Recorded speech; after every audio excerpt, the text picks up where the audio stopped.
राधे राधे दोस्तों। जब हम श्री राधे कृष्ण के बारे में सोचते हैं तो अथाह विरह के भाव हमारे मन में आ ही जाते हैं। हमारा दिल अक्सर ये सवाल करता है कि श्री राधे जी तो स्वयं सर्वेश्वरी हैं, उनके लिए क्या करना असंभव है, तो फिर क्यों उन्होंने श्याम सुंदर से ये विरह सा, क्यों वो उनके साथ द्वारका नहीं चली गई, क्यों कन्हैया ने राधा रानी को वृंदावन में विरह की अग्नि में 100 सालों तक जलने के लिए छोड़ दिया। तो दोस्तों, इस वीडियो के अंत तक आपको अपने सभी सवालों के जवाब मिल जाएंगे। इसे अंत तक जरूर देखिएगा ये जानने के लिए कि क्यों श्री राधा कभी आ ही नहीं सकती थी द्वारका में। दोस्तों, जैसा कि हम सब जानते हैं कि हमारे अधिकतम प्राचीन पुराण श्री कृष्ण की परम प्रिय माता रुक्मिणी को ही साफ तौर पर पूर्व जन्म में सीता बताते हैं, पर क्योंकि श्री राधा जी भी माता लक्ष्मी स्वरूपा है, इसलिए सीता उपनिषद जैसे कई ग्रंथों में श्री रुक्मिणी माता सत्यभामा समेत श्रीमती राधा रानी को भी उनके पूर्व जन्म में सीता बताया गया है और उनका द्वारका ना आ पाना इसी बात से संबंधित है। दोस्तों, बताया जाता है कि जब भगवान श्री राम को वनवास हुआ तो राजा दशरथ ने श्री राम के साथ आर्य सुमंत को भेजा था कि जाओ और राम को वन दिखाकर वापस ले आओ, और अगर राम वापस न आए, क्योंकि राम पिता के वचन से बंधे हुए हैं, तो तुम सीता को वापस राजमहल में ले आना।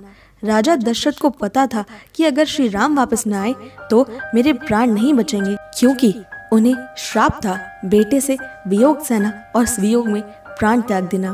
फिर राजा दशरथ क्यों चाहते थे कि राम वापस न आए तो माता सीता को वापस आना चाहिए, क्योंकि राम और सीता दोनों एक ही तत्व हैं। राम नहीं भी आएंगे तो भी सीता आ जाएंगी तो दशरथ जी के प्राण बच जाएंगे। सीता माता नहीं आई तो परिणाम क्या हुआ? राजा दशरथ नहीं रहे, श्री अयोध्या पूरी तरह से अनाथ हो गई। ब्रज में क्या हुआ? ठाकुर जी ब्रज वृंदावन छोड़ गए। किशोरी राधा जी ने कहा, आप जाओ, इस बार मैं नहीं जाऊंगी, मैं यहीं रहूंगी। अगर किशोरी जी चली जाती तो ब्रज का एक भी व्यक्ति जीवित नहीं रहता। इसलिए श्री कृष्ण भी जाने से पहले श्रीमती राधा रानी को ये वचन दे गए कि वो ब्रजवासियों की हमेशा रक्षा करेंगी। सभी ब्रजवासी श्री किशोरी राधे जी को देख देख कर ही जीवित रहते थे। यशोदा मैया, नंद बाबा, सारी गोपियां, ग्वाल बाल, गैया, यहाँ तक कि पेड़ पौधे, वन उपवन, सभी किशोरी जी को देख कर ही जीवित रहते थे। सभी को ये पूर्ण विश्वास था कि अगर राधा रानी यहाँ है तो हमारे कन्हैया भी एक दिन जरूर वापस लौट आएंगे, क्योंकि आखिर एक व्यक्ति अपनी प्राण, अपनी आत्मा से कितने लंबे समय तक दूर रह सकता है। ऐसे ही श्रीमती राधा रानी ने ब्रज की रक्षा की।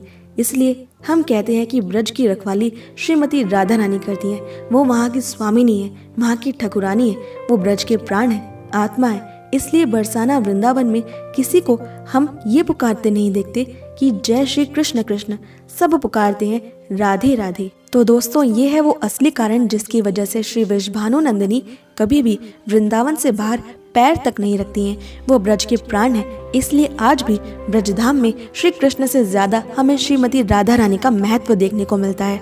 और एक बात, गर्ग संहिता जैसे ग्रंथों में हमें 100 साल के श्राप के बाद श्री राधा रानी का कृष्ण से मिलना देखने को मिल जाता है। इसमें भी ध्यान देने वाली बात यह है कि राधा रानी सिद्धाश्रम में श्री रुक्मिणी कृष्ण से मिलने आई थी, द्वारका के महल में नहीं।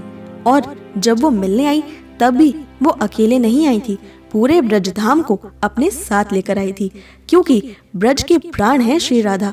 अगर वो उन्हें अकेले छोड़ देती तो पीछे से उनके तो प्राण ही निकल जाते। राधा भला वृंदावन वासियों को पीछे छोड़कर अकेले श्री कृष्ण से कैसे मिले? आखिर श्री कृष्ण ब्रज के हर वासी के उतने ही हैं जितने वो राधा रानी के हैं। और ये था असली कारण जिसकी वजह से राधा रानी ने कभी द्वारका में आने का नहीं सोचा, पर अपने प्रभु का जीवन भर अनंत संगनी बनकर साथ भी तो निभाना था। इसलिए वही माता सीता श्री रुक्मिणी के रूप में द्वारका की महारानी, उनकी पालक पोषक, पालनकर्ता और रक्षक बनती हैं। सीता स्वरूपिणी श्री रुक्मिणी द्वारका के प्राण है, आत्मा है। श्री कृष्ण की द्वारका सर्वेश्वरी श्री रुक्मिणी के बिना कुछ भी नहीं है।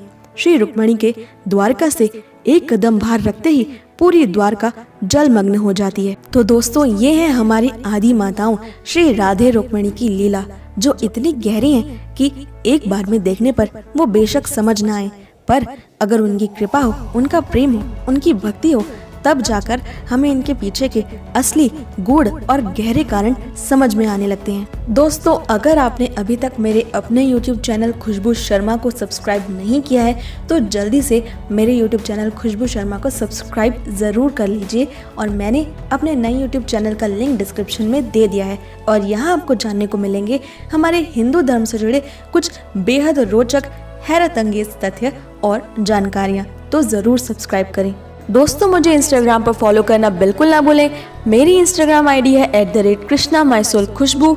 अपनी इंस्टाग्राम आईडी का लिंक मैंने डिस्क्रिप्शन में दे दिया है और यहाँ आपको जानने को मिलेंगे कान्हा के जीवन से जुड़े बेहद अद्भुत छोटे छोटे तथ्य और बेहद खूबसूरत कोट्स। आपको कैसी लगी ये वीडियो हमें कॉमेंट करके ज़रूर बताएं और अगर आपको ये वीडियो पसंद आई तो इसे लाइक, शेयर और हमारे चैनल को सब्सक्राइब करना बिल्कुल भी ना भूलें। कान्हा से जुड़ी सबसे खास जानकारी को पाने के लिए मैं मिलती हूँ आपसे अगली वीडियो में। तब तक के लिए stay happy and Radhe Radhe.